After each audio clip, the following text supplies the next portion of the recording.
নমস্কার বন্ধুরা, Bengali food and কিচেনে তোমাদের সবাইকে স্বাগত জানাই।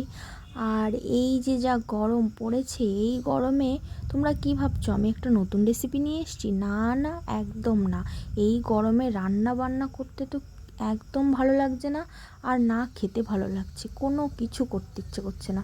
শুধুমাত্র মনে হচ্ছে ঠান্ডা ঠান্ডা বাতাস খাই আর ঠান্ডা ঠান্ডা ফ্রিজের জল খাই। শুধু কি জল, মনে হচ্ছে কুলপি খাই, আইসক্রিম খাই, মানে আরও কত কী। কিন্তু এত আইসক্রিম পাবোটা কোথায়? সেই জন্য আমি আর আমার সাঙ্গপাঙ্গ মিলে আজকে ভেবেই নিলাম, চলো আজকে বরফ বানানো যাক। সেই ছোট্টবেলায় যখন পাড়ার রাস্তায় বরফ নিয়ে আসতো, একদম ছুটে চলে যেতাম বরফ খেতে। কি দারুণ ছিল সেই দিনগুলো না? নারকেল বরফ ছিল, আইসক্রিম কী জিনিস সেটা তো বুঝতামই না।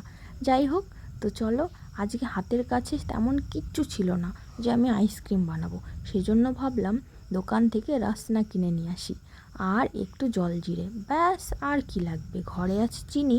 চলো বরফ বানাই। তো দেখো, যেমন কথা তেমন কাজ।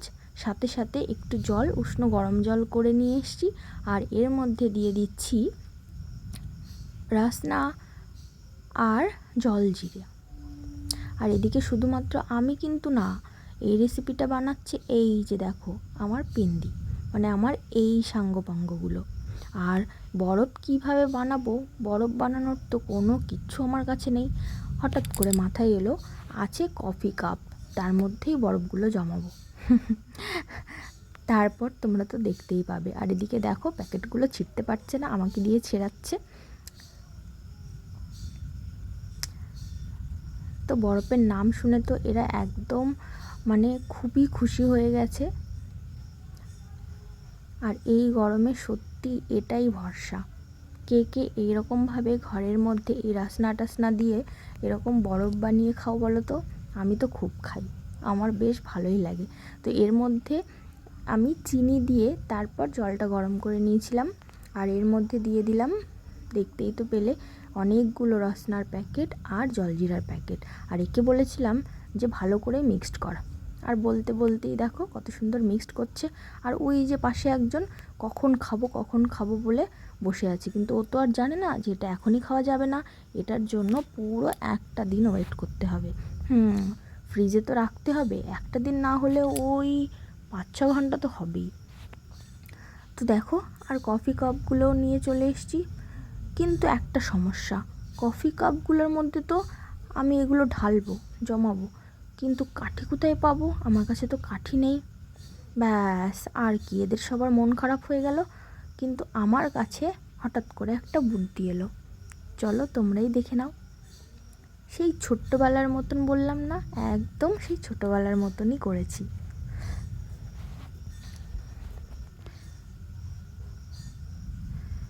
তো ফার্স্টে তো বুঝেই পারছিলাম না যে এর মধ্যে আমি কাঠি কোত্থেকে দেবো, সেজন্য আমি চামচ দিয়ে ট্রাই করছিলাম। কিন্তু তারপর দেখো, এই যে আমার মা আমাকে কাঠি এনে দিয়েছে, সেগুলোকে খুব সুন্দর করে পরিষ্কার করে নিয়ে ব্যাস ওখানে ঢুকিয়ে দিয়েছি। আর সেটা দেখি এরা তো খুব খুশি। আর কি, ফ্রিজের মধ্যে জমিয়ে পুরো একটা রাত পরে সকালবেলায় চলে এসছে সব কটা খেতে, যে বরফ দাও বরফ দাও। তো দেখো ফাইনালি আমার বরফ কিন্তু হয়ে গেছে। আর হ্যাঁ, এটাকে বারবার বরফ কেন বলছি, আরে এটা তো বরফই, এটা কি আইসক্রিম বলো? আমার তো এরকম বরফ খেতে খুব ভালো লাগে, তোমাদের কার কার ভালো লাগে? আমার তো আইসক্রিম থেকে এই বরফ খেতে ভালো লাগে, যদি হয় একটু কাঁচা আমের ফ্লেভার, তাহলে কেমন হয়, দারুণ না? আর এটা তো ছিল কমলা লেবুর ফ্লেভার, খেতে খুবই টেস্টি ছিল। আর এদিকে আর একজন আমার দেখা দেখি আইসক্রিম বসিয়েছে। যাই হোক, এই দেখো এক একটা করে বের করে নিয়েছি, এখন সবাইকে দেব। সবাই তো খেয়ে ভীষণ তৃপ্তি পেয়েছে এই গরমে। তোমাদের বাড়িতে বাচ্চা কাচ্চা আছে নাকি, খুব আবদার করে সারাক্ষণ আইসক্রিম খাবো আইসক্রিম খাবো? তোমরাও কিন্তু বানিয়ে খেতেই পারো। আর আজকে আমার এই বরফের রেসিপি তোমাদের কেমন লাগলো অবশ্যই কিন্তু কমেন্ট করে জানিও। আর ভালো লাগলে, খুবই সহজ রেসিপি, বাড়িতে বানিয়ে একবার ট্রাই করতেই পারো, গরমে দারুণ মজা লাগবে।